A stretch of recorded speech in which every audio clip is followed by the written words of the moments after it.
Welcome, Virgo, to your Gemini season 1 month forecast for the ascendant, the sun, or the moon across the 20th or the 21st of May, depending on location. The sun returns to the quick-witted sign of Gemini for the first time in 11 months. We can talk about Gemini energy generally, but what will this year's event hold for you? On the screen, Virgo, is your event chart, the exact moment that sun arrives, and the snapshot of that is going to provide a backdrop over the next 4 weeks, as will all the other planetary influences. I'm going to share that and also two upcoming influences. And by the end of the video, you'll have a clear understanding of what's in store in terms of your energy, work, relationships, or finances. I'm astrologer Patrick Arundel, and a very warm welcome. If you've yet to subscribe to my channel, please do so now to help it to continue to thrive. But please also click or tap the bell notification symbol. Gemini is the third zodiac sign.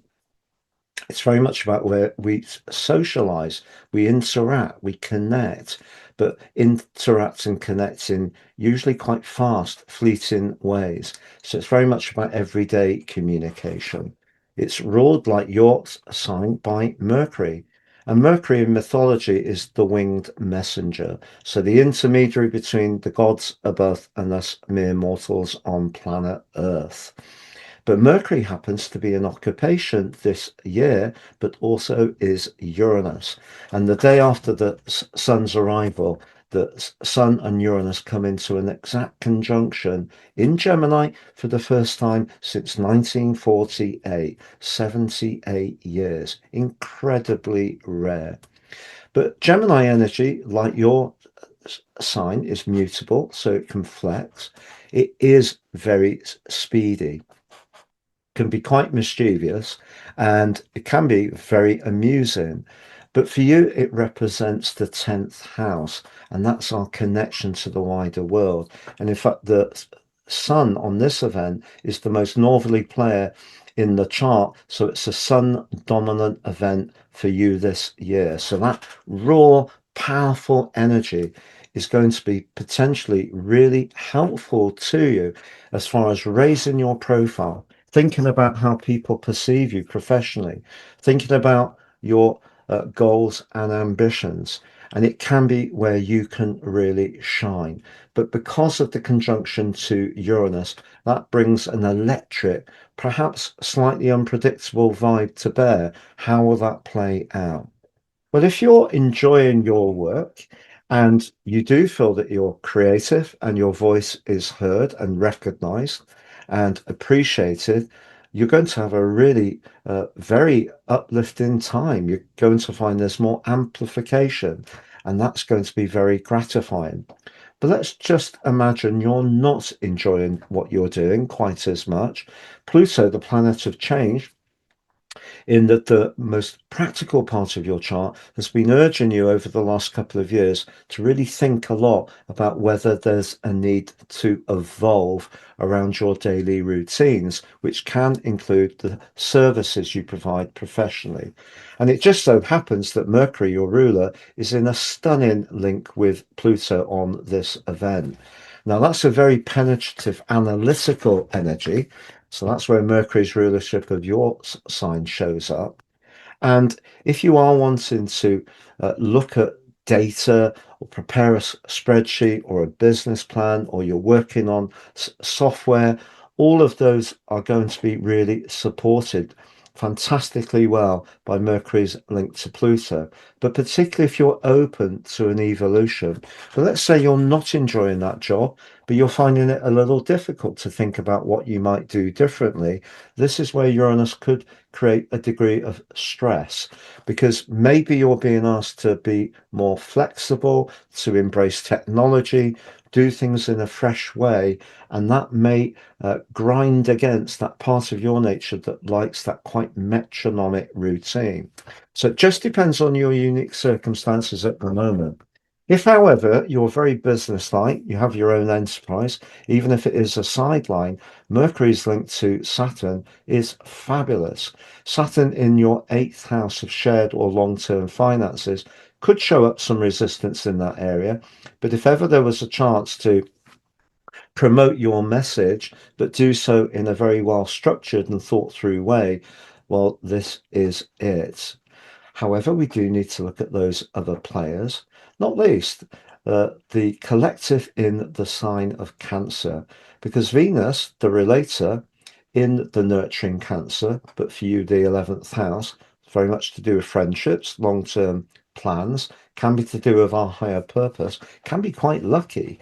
And the fact that Venus is a planet of fortune and Jupiter is the other planet of fortune in this 11th house, but Jupiter's in a conjunction with the moon. As you go into this event, if you're not feeling challenged by the professional work situation and you are collaborating well with people, you could actually feel really positive because Venus is also linking to Mars. Mars is about action, but Mars in your ninth house is urging you to have the confidence to break free from something you used to do, which has become too mundane. And the link to Venus, obviously, in terms of romance, we got the raw desire of Mars, the more seductive, subtle energies of Venus in Cancer, but they're in a perfect sextile. So if you are traveling with a group of people, and you're not spending the whole of the next month working away in something groundbreaking and really exciting, the chance for you to have a very social interaction is very strong. But you could encounter someone you find maybe a bit different, challenging, but actually rather intriguing too.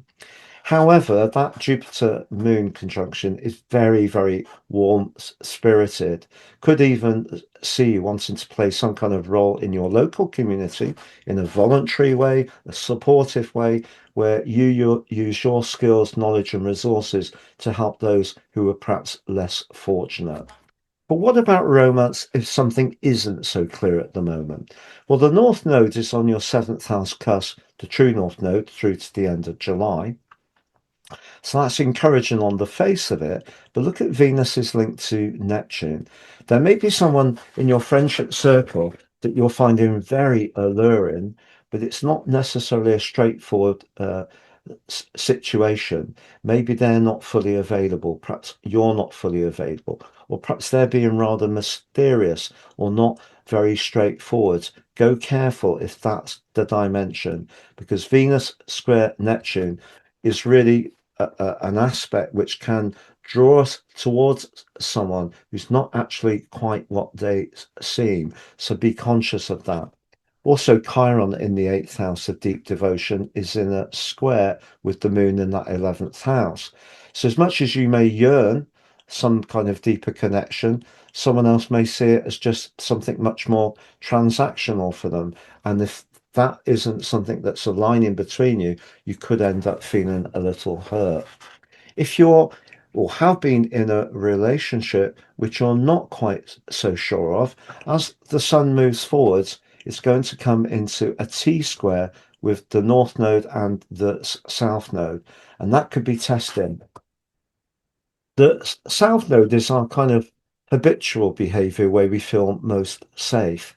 And in a Virgo context, that could be argued to be that pattern, that routine, needing everything very structured in just the way that you're used to.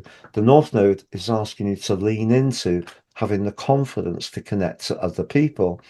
But that connection between the Sun, the South, and the North Node could mean professionally, as much as there may be a golden prize to go for, it could have an impact somehow on your relationship situation, perhaps just by being so absolutely flat out busy. I'm going to summarize those four areas, Virgo, of energy, work, relationships, and finances next. With just the sale slash the price of my personal horoscope reports. It's now three for the price of one. The one you buy is your life roadmap report, which helps you to understand the patterns that have played out in your life so far, get a more intimate understanding of them future forwards. Free, your 12 months transit forecast, but also your draconic soul analysis, which if you don't have the North Node late in Pisces or early in Aries, can look very different from your natal chart. It helps us to look at ourselves and also our roots, our more karmic roots, in a different way. It's fascinating stuff. Please see below for more.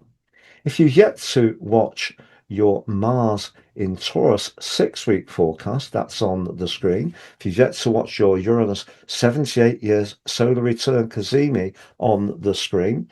If you'd like to work with me one-to-one, please check out my testimonials below. And if you've yet to take advantage of my free daily written horoscope fired to your device each morning, please sign up now. So, around your work situation, if you're happy with who you work with, you feel recognized, respected, the chance to elevate your profile is huge. But you do need to be flexible and you do need to be nimble in your approach. If you're not enjoying where you are so much at the moment, that can also show up with a need to perhaps break free. And or it could be you're in a job that has worked well for you, but the terms of reference or the way they want you to do it is shifting around you, which could be very unsettling. If that's the case, one of the things I would do is really explore how you could use your skills and experiences over the past and apply them in a new and fresh way. I wouldn't stay static if it's changing around you and you're not enjoying it. You've got to try and move and accept. Technology, which is a very Gemini theme, is going at the speed of light. None of us can control that. So we may as well be lean into it. And with the collaborative energies you've got in Cancer and that great link to Mars, new vistas could actually turn out to be something you really enjoy in a way you may not expect. As far as romance is concerned, someone in your friendship circle may really be calling out to you at this moment, and it could be really exciting. But equally, there could be someone else that's rather mysterious, not very clear. Go careful in that situation. In terms of your neat energy, Pluto in that sixth house is asking you to keep refining what you're eating and drinking, the amount of rest and exercise you're getting. It does need reviewing. You have a great analysis, and using that analysis to tease out areas of improvement, even if it's just a few small areas, can make a big difference future forwards. And as far as finance is concerned, the fact that Venus and Jupiter, the two rulers, the two planets, sorry, to do with good fortune, are coming together on the 9th of June in an exact conjunction, that could prove to be very, very uplifting and positive, whether you're looking for a job, you're marshalling your own resources, perhaps taking part in some kind of group lucky dip or lotto, whatever it might be that you might fancy doing. I'm not telling you to do that. Thank you so much for joining me. It's been a pleasure and look forward to seeing you again soon.